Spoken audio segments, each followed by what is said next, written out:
পুলিশের জালে নাগপুর কাণ্ডের মাস্টারমাইন্ড ফাহিম খান। এই ফাহিম খানই নাকি উস্কানি দিয়ে রীতিমতো লোক জড়ো করেছিল। ধৃতকে আজ আদালতে পেশ করা হলে পুলিশ 21শে মার্চ পর্যন্ত পুলিশ হেফাজতের নির্দেশ দেয় আদালত।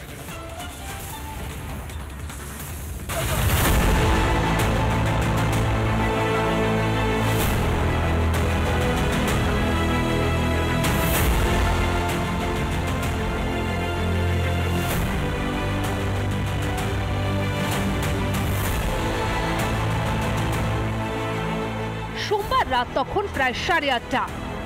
হিংসার আগুনে এভাবেই জ্বলে ওঠে মহারাষ্ট্রের নাগপুর।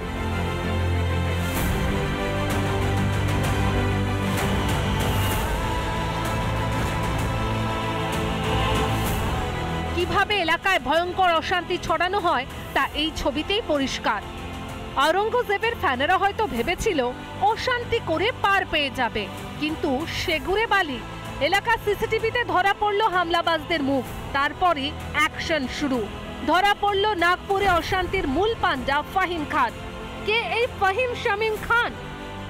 নাগপুরের ঘটনায় এফআইআর করলো পুলিশ, এবং পুলিশ এফআইআরে যে উল্লেখ করেছে তা ভয়ঙ্কর বিষয়। ধৃত ফাহিম খান মাইনরিটি ডেমোক্রেটিক পার্টির নেতা।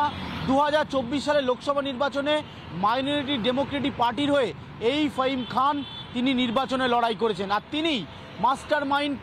তিনি একেবারে 4 থেকে 500 লোককে জড়ো করেছিলেন। একেবারে ভুয়ো খবর প্রচার করা হয়েছিল সোশ্যাল মিডিয়ায়। সেই খবর প্রচার করে বেশ কয়েকজনকে একত্রিত করা হয়েছিল, এবং পুলিশ যেটা এফআইআরে উল্লেখ করছে, কাশ্মীরে যেভাবে পাথর ছোড়া হয়েছিল সেই একই কায়দায় নাগপুরে পাথর ছোড়া হয়। পুলিশকে লক্ষ্য করে পাথর ছোড়া হয়, এমনকি মহিলা পুলিশকে দেখে বিভিন্ন কটূক্তি করা হয়েছে, তাদের জামাকাপড় ধরে টানা হয়েছে, এমনটাই পুলিশের এফআইআরে উল্লেখ রয়েছে।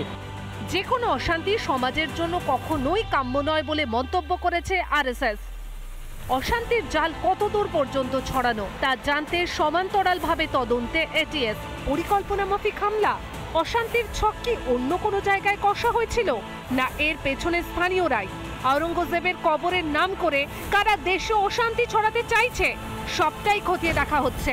রিপাবলিক বাংলা। নানা ধরনের কন্টেন্ট দেখার জন্য লাইক করুন, শেয়ার করুন আমাদের ফেসবুক পেজ, সাবস্ক্রাইব করুন আমাদের ইউটিউব চ্যানেল।